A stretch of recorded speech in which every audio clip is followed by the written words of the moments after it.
복음을 깨달은 한 사람이 복음 속에서 힘을 얻고 은혜를 받아버리면 많은 변화를 일으킬 수 있습니다. 사울 한 사람이 주께로 돌아옴으로 말미암아 교회사에 큰 전환점이 되어지고 세계복음화에 어마어마한 속도가 붙게 됩니다. 지금도 한 사람이 주께로 돌아오는 그 역사가 정말 크고 귀하다는 것을 우리는 알아야 됩니다.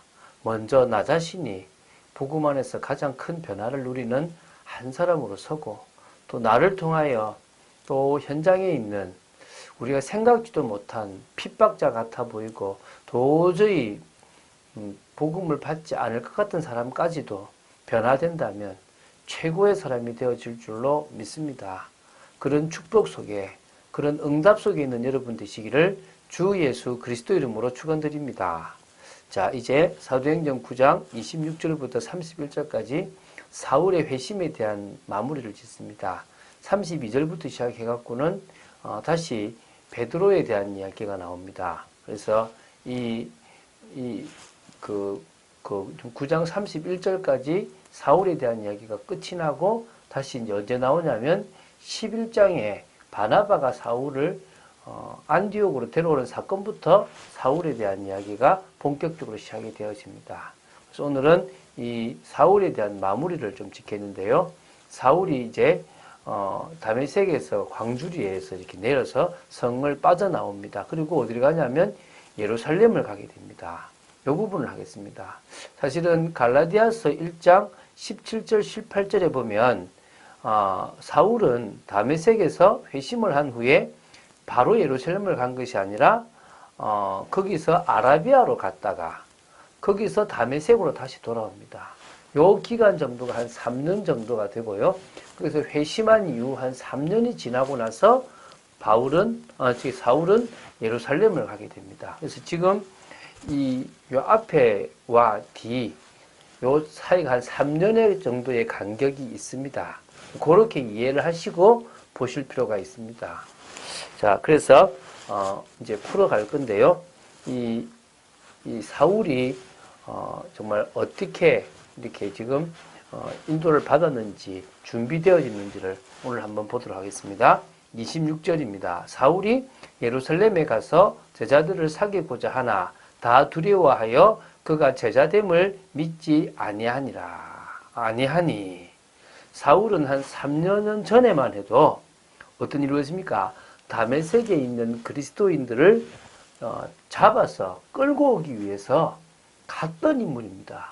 그런데 그 다메섹이 인생의 전환점이 되고 예수님을 만나게 되고 그렇게 풀리지 않았던 율법이 풀려지고 오해됐던 하나님이 이해가 되어지고 구원의 은혜 속에서 평안함이 넘쳤던 믿음의 사람이 되어졌습니다. 그러니까 다시 예루살렘으로 가는 길이 얼마나 달랐겠습니까? 이제 감회가 새로울 수도 있겠죠. 그래서 사울이 예루살렘으로 가는 그 자체만으로도 사울은 참 감격스러울 거고 두렵기도 했을 것입니다. 근데 거기서 누굴 만납니까? 제자들을 만나서 사귀고자 했습니다. 그런데 사실은요, 두려워하는 겁니다. 뭘 두려워하는 겁니까? 핍박자였는데 그 모습이 어디 가겠냐? 혹시 지금 저 모습이 우리를 지금 잡으려고 저러고 있는 것은 아닐까? 우리를 송두리째 다 뽑으려고 저러고 있는 것은 아닐까 싶은 두려움이 생기고 피하게 됩니다. 그래서 사울이 제자가 되었다는 사실을 믿지 아니하는 거죠. 이때 나타난 인물이 있죠. 그래서 교회마다 바나바 사역이라고 하는 중요한 사역, 불신자가 왔을 때 교회에 잘 적응하도록 도와주는 사역을 바나바 사역이라고 하는 게 이 부분 때문입니다. 한번 보겠습니다. 바나바가 데리고 사도들에게 가서 그가 길에서 어떻게 주를 보았는지와 주께서 그에게 말씀하신 일과 다메섹에서 그가 어떻게 예수의 이름으로 담대히 말하였는지를 전하니라.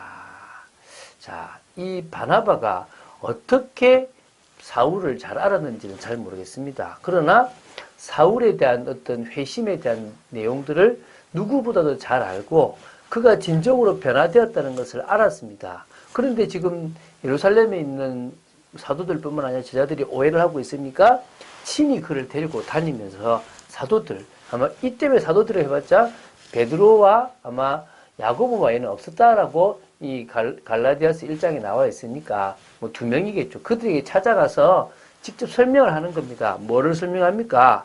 그 길이라는 것은 다메섹으로 가는 그 길, 거기서 어떻게 주를 보았는지, 또 주께서 이 사울에게 무슨 말씀을 하셨던 건지, 또 다메섹에서 그가 아나니아를 통해서 복음을 받고 회당으로 들어가서 막 복음을 전하고 또 중간에 아라비아를 가고 다시 다메섹으로 왔던 이 많은 이야기들을 쭉 풀었겠죠. 특히 예수 이름으로 담대히 말하는 것. 이거는 놀랄 일 아닙니까? 예수 믿는 사람을 죽이고 핍박했던 사울이 예수 이름을 말하는 사람이 되어졌으니까 얼마나 귀한 일입니까? 그러니까 이 한 사람 때문에 오해가 풀리고 이제 많은 변화들이 있겠죠. 그래서 자 28절을 보면요. 사울의 제자들과 함께 있어 예루살렘에 출입하며 또 주 예수의 이름으로 담대히 말하고 헬라파 유대인들과 함께 말하며 변론하니 그 사람들이 죽이려고 힘써거늘. 자, 지금 이제는 제자들이 마음문을 열었습니다. 바나바 한 사람 때문에 참 많은 변화들이 있었죠. 사울과 같이 함께 있기도 하고 또 예루살렘을 출입하기도 합니다. 뿐만 아니라 주 예수의 이름으로 담대히 복음을 전하는 겁니다. 특히 누구한테 전했냐면 헬라파 유대인들에게 복음을 전했습니다. 그 교회도요, 헬라파 출신이 있고 또 이렇게 유대인, 원래 유대인 있지 않습니까? 그렇죠? 헬라파 가부와 유대인 가부가 있었던 것처럼 그 당시에도 이 헬라파 유대인들이 그러니까 유대인인데 그 나라에 살아서 헬라 말을 하는 사람들이라고 보면 되겠죠. 어쨌든 그 헬라파 유대인들과 변론이 시작된 겁니다. 누구보다도 성경에 능통했고 누구보다도 신앙이 진짜 열심히 있었던 사울은요. 누구를 만나든지 간에 예수가 그리스도인 것을 밝히 증명할 만한 분명한 메시지가 있었다는 겁니다. 그러다 보니까요. 어떤 사람도 이 사울하고 이야기하기를 싫어하고 오히려요. 저 사람 때문에 유대교가 문제가 온다 하면서 죽이려는 이렇게 모의를 하기 시작한 겁니다. 자, 그래서 30절에 보면요. 형제들이 알고 가이사라로 데리고 내려가서 다소로 보내니라. 사실 이 부분을 사울은요. 바울이 돼서 이렇게 그러니까 회고할 때 사도행전 22장 17절부터 18절에 보면요. 자신이 예루살렘 성전에서 기도하고 있을 때 황홀한 모습을 이렇게 중에 환상을 봤는데 속히 예루살렘을 나가라라는 그런 메시지를 들었어요. 성령께서 예루살렘을 떠날 것을 보여준 거죠. 이걸 형제들도 제자들도 같이 알고 나서요. 이 사울을 데리고 가이사라로 데리고 간 겁니다. 거기서 어디까지요? 원래 있었던 다소까지 이렇게 보내는 일을 하게 되는 겁니다. 왜? 너무 죽이려고 하는 사람들이 많다 보니까요. 자, 어찌 보면요. 거기서 다소로 간 사울은 아마 메시지를 정립하는 나름대로 어떤 목회자가 될 준비들을 했겠죠. 그래서 다시 등장하는 게 11장입니다. 25절부터 이제 뭐가 나옵니까? 바로 그곳에 바로 이 바나바와 같이 거기 안디옥에서 말씀 운동을 제자들을 가르치는 일부터 시작해서 13장부터 28장까지 쭉 계속 나오게 되는 인물입니다. 그래서 그 준비를 지금 이렇게 마무리 짓고요. 그리하여 31절입니다. 온 유대와 갈릴리와 사마리아 교회가 평안하여 든든히 서가고 주를 경외함과 성령의 위로로 진행하여 수가 더 많아지니라. 이제 온 유대, 특히 저 갈릴리, 그리고 뭡니까? 사마리아에 있는 교회. 다 든든히 서가는 겁니다.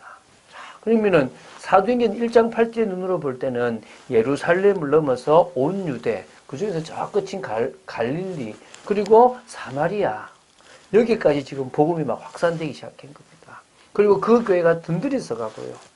주를 경외하는 모습과 성령의 위로로 진행하는 모든 사역들이 너무나 잘 되니까 믿는 자의 수가 더 많아지는 일이 벌어진 겁니다. 참 든든히 서간 거죠.